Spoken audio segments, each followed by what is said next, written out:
বাংলাদেশে এগুলা কি হচ্ছে? একদিকে সেন্ট মার্টিন নিয়ে যাচ্ছে, আরেকদিকে বন্যার পানির সাথে রাসেল ভাইপার দিয়ে ইন্ডিয়ার এয়ারলাইন নিয়ে যাচ্ছে। আসলে ভারত যদি আমাদের বন্ধুত্বপূর্ণ দেশই হতো, তাহলে এভাবে ফারাক্কা বাঁধ ছেড়ে সিলেটের মানুষকে ডুবিয়ে মারতো না। যখন আমাদের দেশে পানির দরকার হয়, তখন ফারাক্কা বাঁধ বন্ধ করে রাখে, আর যখন পানির দরকার হয় না, তখন ফারাক্কা বাঁধ খুলে দেওয়া হয়। তাই ইন্ডিয়া আমাদের কখনোই বন্ধুত্ব দেশ হতে পারে না। আজকে মনে হচ্ছে আমরা স্বাধীন দেশ পাইনি, তাই আজকে আমাদের ক্ষমা চাইতে হবে ওই 30 লক্ষ শহীদের কাছে, যারা 1971 সালে নগদ রক্ত দিয়ে এই দেশকে স্বাধীন করেছিল।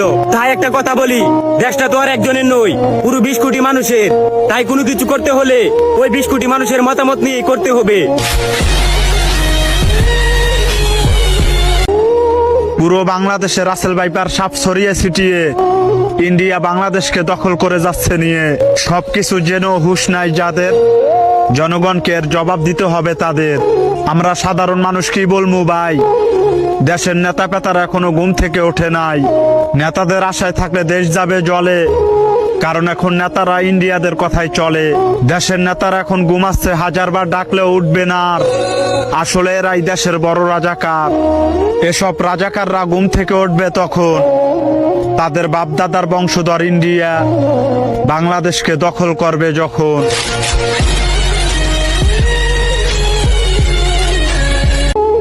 যেই দেশে ধর্ষকের পক্ষে উকিল পাওয়া যায়, ওই দেশে পয়রা লেখা জজ হয়ে কোনো লাভ নেই। মুসলমানদের দেশে নেতা হইয়া যদি আলেমদেরকে বন্দি করে রাখতে হয়, ওই দেশের রাজনীতি করে নেতা হইলে জনগণের জন্য কোনো ফায়দা নেই। 95% মুসলমানের দেশে যদি মুসলমানদের কষ্টগুলাই তুলে ধরা না যায়, ওই দেশে নামি দামি সাংবাদিক হইয়াও কোনো লাভ নেই। বলি জাকাত না দিয়া সুদ খাইতে খাইতে দেশটারে করছো ছারখার। এখন সূর্যের তাপ গায়ে লাগে, তাই তোমাদের বৃষ্টির দরকার। আলেমদেরকে বন্দি করে আবার আলেমদের মাধ্যমে আল্লাহর কাছে বৃষ্টি কামনা করলা। বিষয়টা এমন হইল না যে কোনো এক ফল গাছের গোড়া কাটা ফালাইয়া সেই গাছ থেকেই আবার ফলের আশা করলা।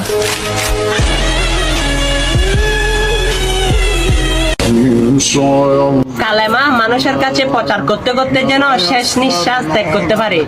আমি কিন্তু আপনাদেরকে প্রতিদিন কালেমার দাওয়াত দিই, আর আপনারা দেখলে কি করেন? কালেমাটা উপর দিকে টেনে দেন। আরে ভাই, এটা তো জান্নাতে যাওয়ার আপনার সঙ্গে হবে। চলুন কালেমাটা সবার কাছে শেয়ার করে দিই, লা ইলাহা ইল্লাল্লাহু মুহাম্মাদুর রাসূলুল্লাহ সাল্লাল্লাহু আলাইহি ওয়াসাল্লাম। কিন্তু আপনি বাজে ভিডিও বললে, নাচ গানের ভিডিও বললে, সেগুলো কিন্তু শেয়ার করে দেন। চলুন আজকে একটা শেয়ার করুন, আর জান্নাতে যাওয়ার নেকি কামাই করুন। আমিন।